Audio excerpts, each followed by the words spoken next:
Le médecin fantôme, la conductrice défiant la mort. Les balles sifflaient au-dessus de la route poussiéreuse d'Afghanistan quand Helena Dubois comprit que sa vie allait changer pour toujours. Le soleil brûlant de midi transformait l'asphalte en miroir aveuglant. Helena conduisait son camion militaire avec la précision d'un chirurgien. Ses mains noires agrippaient fermement au volant. Depuis 3 ans, elle transportait des fournitures médicales entre les bases militaires. Ses collègues la considéraient comme une simple conductrice. Rien de plus. Encore Helena avec ses livres médicaux. Se moquait souvent le sergent Williams. Elle croit qu'elle va devenir docteur en lisant pendant les pauses, ricanait le caporal Johnson.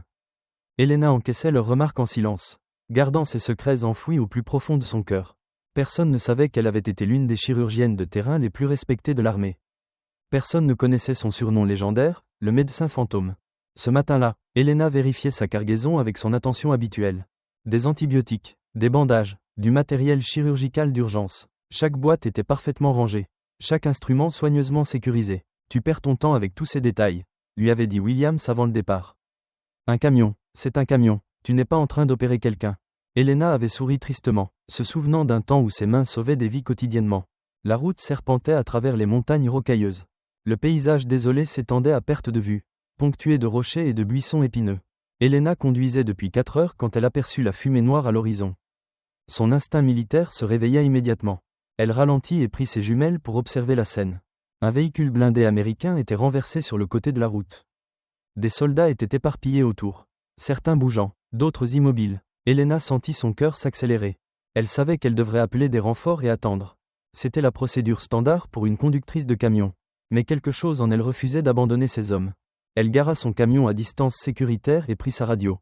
Base Alpha, ici Transport 7, véhicule en détresse au kilomètre 47. Demande assistance médicale immédiate. Reçu Transport 7, restez en position, équipe de secours en route. Helena regarda à nouveau à travers ses jumelles. Un homme en uniforme de Navy SEAL gisait près du véhicule. Du sang s'écoulant de sa poitrine. Ses mouvements devenaient de plus en plus faibles. Il n'aura pas le temps d'attendre les secours, murmura Helena. Elle prit une décision qui allait révéler son passé secret. Helena ouvrit l'arrière de son camion et saisit une trousse médicale d'urgence. Ses mains tremblaient légèrement, non pas de peur, mais d'anticipation. Cela faisait 2 ans qu'elle n'avait pas pratiqué la médecine. 2 ans depuis qu'elle avait perdu le lieutenant Rodriguez sur la table d'opération. 2 ans depuis qu'elle avait abandonné sa carrière pour devenir simple conductrice. Helena courut vers le véhicule accidenté. Ignorant les dangers potentiels, les autres soldats la regardèrent avec surprise. « Madame, vous devez rester à l'écart », cria l'un d'eux. « Je suis médecin », répondit Helena simplement. Elle s'agenouilla près du Navy SEAL blessé. L'homme avait une plaie profonde à la poitrine, probablement causée par un éclat d'obus. Sa respiration était laborieuse et sa peau devenait pâle.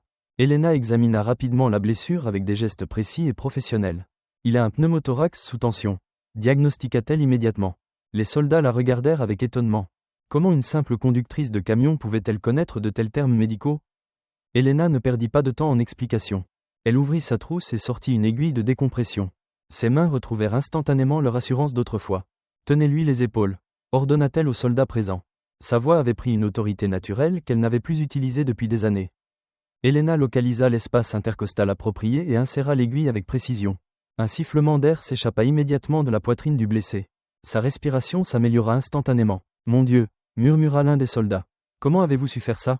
Helena ne répondit pas, concentrée sur son patient. Elle nettoya la plaie et commença à suturer avec une dextérité impressionnante. Chaque point était parfait, chaque geste économique et efficace. C'était comme si elle n'avait jamais arrêté de pratiquer. Le Navy SEAL ouvrit les yeux et la regarda avec reconnaissance. « Merci », murmura-t-il faiblement. Helena sourit pour la première fois depuis longtemps. Cette sensation de sauver une vie lui avait terriblement manqué. Les secours arrivèrent 20 minutes plus tard. L'équipe médicale fut stupéfaite de voir la qualité des soins prodigués. « Qui a fait ce travail ?» demanda le médecin-chef. Tous les regards se tournèrent vers Helena. « La conductrice du camion », répondit un soldat. Encore incrédule, le médecin examina les sutures et la procédure de décompression. « C'est du travail de professionnel », dit-il avec admiration. Helena ramassa discrètement sa trousse et retourna vers son camion. Elle espérait que l'incident passerait inaperçu. Mais le capitaine Morrison, une infirmière militaire expérimentée, l'avait observé attentivement. Morrison était une femme de 40 ans aux cheveux gris prématurément blanchis par le stress du combat. Ses yeux verts perçants ne manquaient jamais un détail. Elle avait servi dans 3 zones de conflit et connaissait tous les médecins militaires de renom. Quelque chose dans les gestes d'Helena lui rappelait quelqu'un. « Excusez-moi », appela Morrison en s'approchant du camion.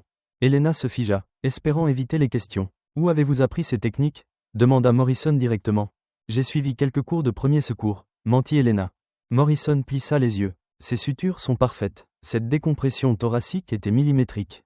J'ai eu de la chance, répondit Elena en évitant son regard. La chance n'explique pas une telle précision, insista Morrison. Elena monta dans son camion sans répondre. Mais Morrison n'était pas du genre à abandonner facilement. Cette nuit-là, elle commença ses recherches. Elle contacta ses anciens collègues et consulta les archives médicales militaires. Le nom d'Elena Dubois n'apparaissait nulle part comme médecin actif. Mais Morrison avait une excellente mémoire pour les visages. Elle était certaine d'avoir déjà vu Elena quelque part. Pendant ce temps, Elena ne trouvait pas le sommeil. L'adrénaline de l'opération coulait encore dans ses veines. Elle repensait au lieutenant Rodriguez, son dernier patient. Il avait seulement 22 ans quand il était arrivé sur sa table d'opération. Une mine artisanale avait déchiqueté ses jambes et son abdomen. Elena avait lutté pendant 6 heures pour le sauver. Mais les blessures étaient trop graves. Les dégâts trop importants. Rodriguez était mort à l'aube. Tenant la main d'Elena. « Dites à ma mère que je l'aime », avaient été ses derniers mots. Cette nuit-là, Elena avait pris la décision de quitter la médecine. Elle ne supportait plus de perdre des patients si jeunes. Le lendemain matin, Morrison reçut un appel de son ancien commandant. « Tu cherches des informations sur Elena Dubois ?» demanda-t-il. « Oui, elle a effectué une intervention chirurgicale parfaite hier. » Elena Dubois, ce nom ne me dit rien. Mais décris-moi cette femme. Morrison donna une description détaillée d'Elena. « Mon Dieu, » murmura le commandant. « Tu parles du médecin fantôme. » Morrison sentit son cœur s'accélérer. Le médecin fantôme était une légende dans les cercles médicaux militaires. Une chirurgienne noire d'un talent exceptionnel qui opérait dans les conditions les plus dangereuses. Son vrai nom était Dr. Elena Washington, continua le commandant. Elle faisait partie de la 68e unité médicale d'opérations spéciales. Que lui est-il arrivé ? Demanda Morrison. Elle a disparu il y a 2 ans après avoir perdu un patient. Personne ne l'a revue depuis. Morrison raccrocha, bouleversé par cette révélation. Elena Washington, le médecin fantôme, conduisait des camions sous une fausse identité. Elle décida de confronter Elena directement. Ce soir-là, Morrison attendit Elena près du parking des camions. « Docteur Washington » appela-t-elle doucement. Elena se figea, son secret enfin découvert. « Je ne sais pas de quoi vous parlez » dit-elle faiblement. « J'ai parlé au commandant Hayes » révéla Morrison. « Il m'a tout raconté sur le médecin fantôme. » Elena s'effondra sur un banc, épuisée par le poids de ses mensonges. « Pourquoi vous cachez-vous ici » demanda Morrison avec compassion. Elena raconta l'histoire du lieutenant Rodriguez. Elle parla de sa culpabilité, de son sentiment d'échec. « J'ai sauvé des centaines de vies » dit-elle en pleurant. « Mais je n'arrive pas à oublier celle que j'ai perdue. » Morrison s'assit à côté d'elle. « Vous savez combien de vies vous avez sauvées hier ?»« Une seule, » répondit Elena. « Non, » corrigit Morrison. « Ce Navy Seal a une femme et 2 enfants. Grâce à vous, ils auront encore leur père. » Elena leva les yeux, touchée par ces paroles. « Vous ne pouvez pas sauver tout le monde, » continua Morrison. « Mais vous ne pouvez pas non plus abandonner ceux que vous pouvez sauver. » Les jours suivants, la nouvelle de l'identité d'Elena se répandit discrètement. Le commandement militaire lui proposa de reprendre son ancien poste. « Nous avons besoin de vous.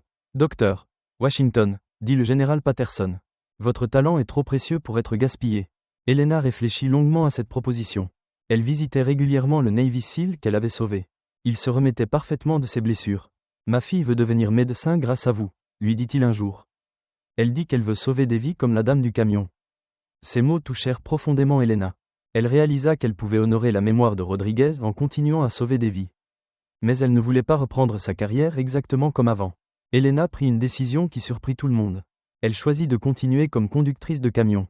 Mais elle accepta aussi d'être disponible pour les urgences médicales. « Je veux rester proche du terrain », expliqua-t-elle au général. « Les soldats ont besoin de soins immédiats.